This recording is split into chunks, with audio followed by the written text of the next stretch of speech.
Alors, bonjour, je m'appelle Amadou Ndiaye, je suis l'agent envoyé de la commune de Yoff. Je suis le chef des services techniques de l'aménagement, le chef de la division technique de l'aménagement urbain.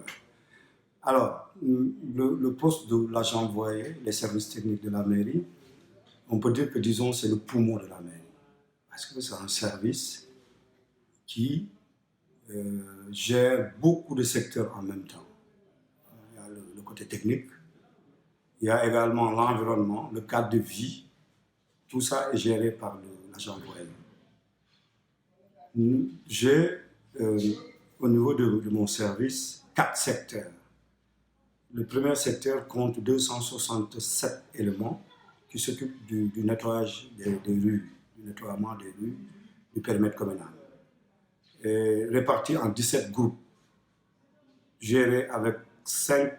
superviseurs, dont un superviseur général. Leur travail, c'est l'entretien des rues et des trottoirs. Ils travaillent tous les jours de 8h à midi et ils sont gérés par un superviseur général qui rend compte à l'agent envoyé.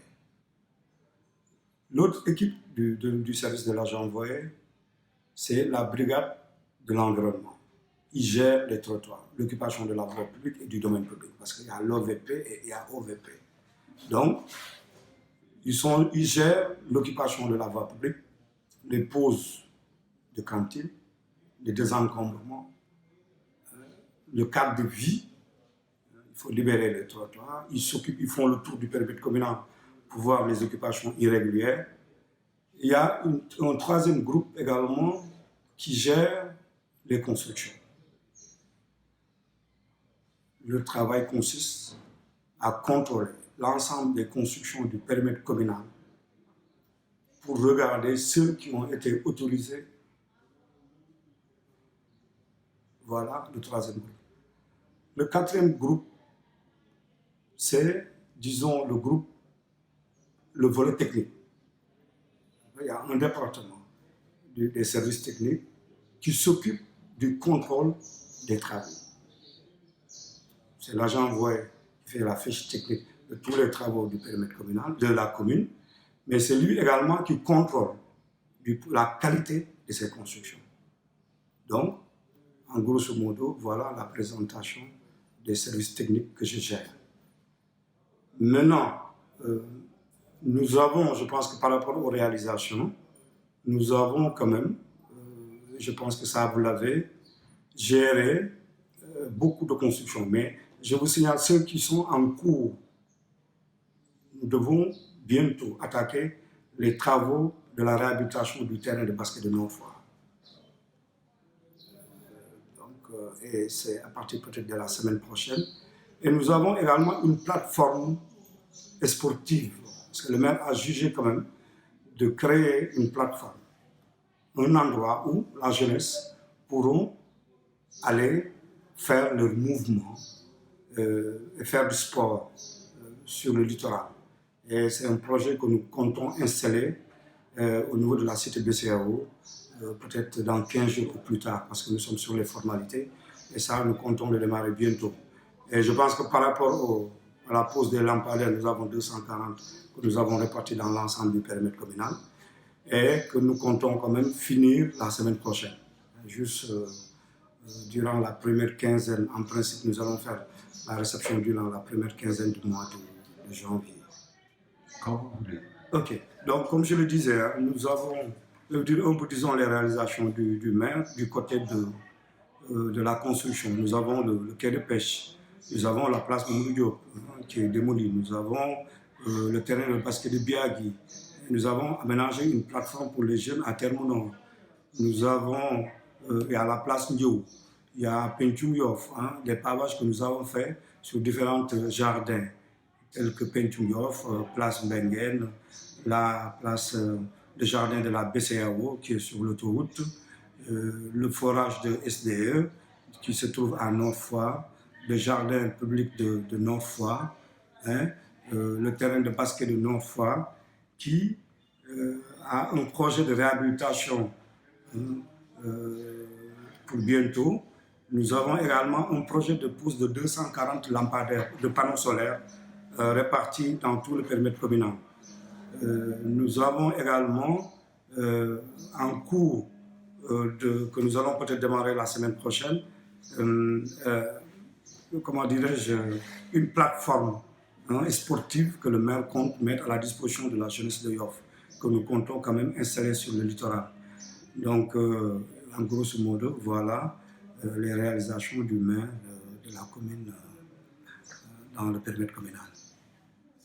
Ok. Salam alaikum, mbokk yi Amadou Ndiaye Diène laa tudd maay agent envoyé maire commune de Yoff. Agent envoyé nag mun nañu wax ne moom daanaka muy xolu maire bi ndax lu ëpp ci service maire bi ci moom la nekk. Agent envoyé moom mooy saytu dëkkuwaay bi nit ñi nan lañu toogee ci biir dëkk bi moom mooy xool cantine yi ñuy teg ñi nga xamante ne mbedd yi moom mooy saytu nit ñi ni ñu jëfandikoo mbedd yi loolu ci devoir am la bokk. moom mooy autoriser nit ku soxla pour teg ab cantine moom mooy xool ndax nit boobu war nañ ko mun a defaral autorisation wala mënuñu ko defaral autorisation. mu am ci également groupe boo xamante ne ñoom ñoo yor catu dëkk bi maanaam ñoom ñooy bale ci biir dëkk bi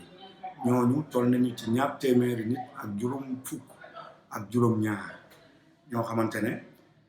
périmètre communal bi yëpp la ñuy topp ñu koy bale muy Yoff traditionnel ak cité nouvelle bi ñuy wax cité nouvelle maanaam muy Nord Foire muy cité Biagui muy Ouest Foire ak cité Diamalaye. gannaaw service boobu ci biir toujours service agent envoyé am na ci ñoo xamante ne seen liggéey mooy dañuy wër ñu topp mbedd yi ñu xool ñu ne sotti nañ fii garawaay ñoom loolu ñoom ñoo ko war a xool sotti nañu fii am na kii buy kuule fii ñu xool nu ñu koy lijjantee am na ku teg cantine fii te ku waroon ko teg am na ku teg otom fii te waroon ko teg boobu également groupe bu nekk ci service agent envoyé la di saytu di xool dëkk bi ci côté boobu. am na beneen groupe boo xamante ne mu ngi nekk ci service agent envoyé bi toujours ñooñu ñooy saytu wàllu tabax ñooy xool kii di tabax ndax fi muy tabax war na ko tabax ndax moom moo ko moom ndax am na kayit yu yelloo tabax bu muy tabax foofu. donc loolu service la boo xamante ne ci agent envoyé la service boobu dépend. bon service la nag boo xamante ne mun nañu wax ne lu ëpp ci personnel lu maire bi ci foofu la nekk parce que boo seetee service boobu ci personnel bii maire am lu tolloo 300 yu tegal yi ci service boobu la ñu bokk. donc mu nekk service bu yaatu mu nekk bëtu maire mu nekk tànku maire mu nekk loxo maire. donc li nga xamante ne topp na ci mooy li nga xamante ne kii maire bi def na ko ci ay projet ci bi mu toogee ak léegi mun nañ ci jàpp projet yu mag bu ci mel ni quai de pêche bi ñu jàpp ci lu mel ni stade Yoff bi ñu mun ci jàpp lu mel ni Préau Layène ñu mun ci jàpp lu mel ni place Mamadou Diop ñu mun ci jàpp lu mel ni terrain basket Nord Foire jardin Nord Foire jardin BCEAO terrain basket cité Biagui plateforme de jeu pour waa Terme Nord. am na projet boo xamante ne moom mu ngi daw fi mu ne nii muy projet pavage nga xamante ne am na phase bu njëkk bi ñu ngi koy def ci diggante Nord Foire ak Ouest Foire ak cité Diamalaye muy pavage boo xamante ne ñii ñu ngi koy def ci alentour jàkk yi ñii ñu ngi koy def ci mbedd yi muy waa Diamalaye. moom beneen projet bu am solo boo xamante ne maire bi indi na ko ci dëkk bi muy ay lampadaires solaires ñu am ci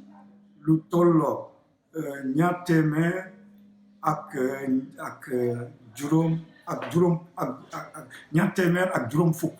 lampadaires yoo xamante ne dañ ko séddale ci biir périmètre communal bi. ñu gis ne lii dafay nag loo xamante dafay dolli sécurité ci dëkk bi ñu xool gox yi nga xamante ne lëndëm na gox yooyu kilifa gi mun a lampadaires yooyu nañ ko def foofu. am na ci cité Djily Mbaye am na ci installé nañ ko ci cité poste installé nañ ko ci cité Diamalaye installé nañ ko ci biir village traditionnel bi ci bërëb yi nga xamante ne jeunesse bi souvent dañ fay dem fo installé nañ ko ci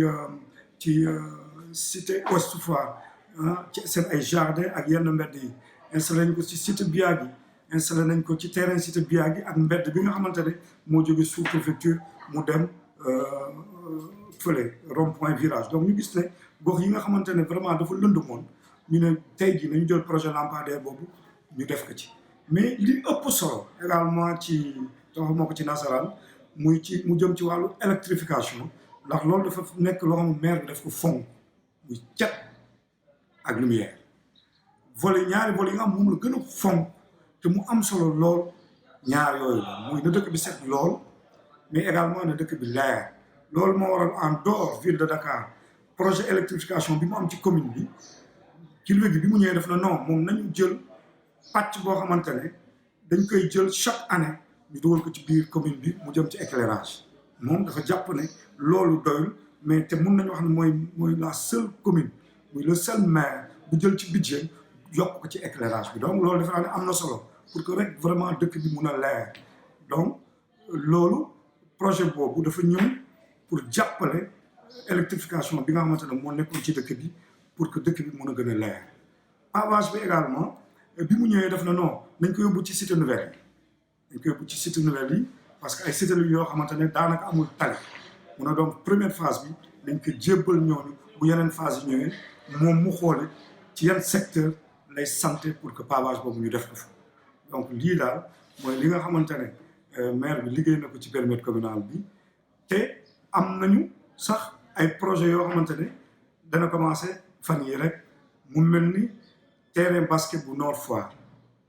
moom dafa gis ne terrain boobu dafa nekk terrain boobu dañ ko war a defaraat ba vraiment mu nekk ci système yu bees yi loolu moo waral mun nañ réhabiliter terrain bi te semaine prochaine daañu ko commencé ñu def ko vraiment terrain boo xamante ne terrain bu taaru lay nekk boo am ay turbine ñaari turbine ay gradin ak ay vestiaire ñu boole ko également aménager ko place publique bi beneen bi ci des mooy comme ni ma ko waxee sànq fës kee nañu ci booru géej gi ñu defa benn plateforme boo xamante ne ñi nga xam ne dañoo bëgg a defar seen yaram di entraîner comme ni mu amee ci yenn gox yi mais bi ne vraiment loolu bëgg na ko defal jeunesse bi te ñaan nañu yàlla ñu implanté ko ci boor fii ak ay fan yu néew ci géej gi ci côté cité BCEAO bi donc lii mooy li nga xamante ne projet yi nekkoon en cours la ñu war ko démarrer bientôt defe naa ne gis nañu école Kenjoro ndax daaw def nañ fa ci budget ren bi rek def nañ fa juróom-benn classe yoo xamante ne pare na ñu ngi tegaat yeneen juróom-benn ci kaw yoo xamante ne xalaat nañ ne fii ak mi-janvier au plus tard élèves yi daañu dugg ci bâtiment yooyu ñu jàng ci donc muy fukki classe ak ñaar muy cycle complet buñ fa def ak administration ak vraiment aménagement yi mu war a àndal donc loolu te defe naa ne am nañu yaakaar ne ren jii instruction yi nga xam moom la kilifa gi joxe mooy ni ñu tabaxee Kenjoro ñu jël yeneen école beneen école wala yeneen ñaari école yu mel noonu nga xam ne dañ fay def des constructions en dur vraiment mu am solo mu nekk lu am jëm donc lii mooy li nga xamante ne moo fi nekk projet yoo xamante ne kii liggéeyoon na ko vraiment ci biir périmètre communal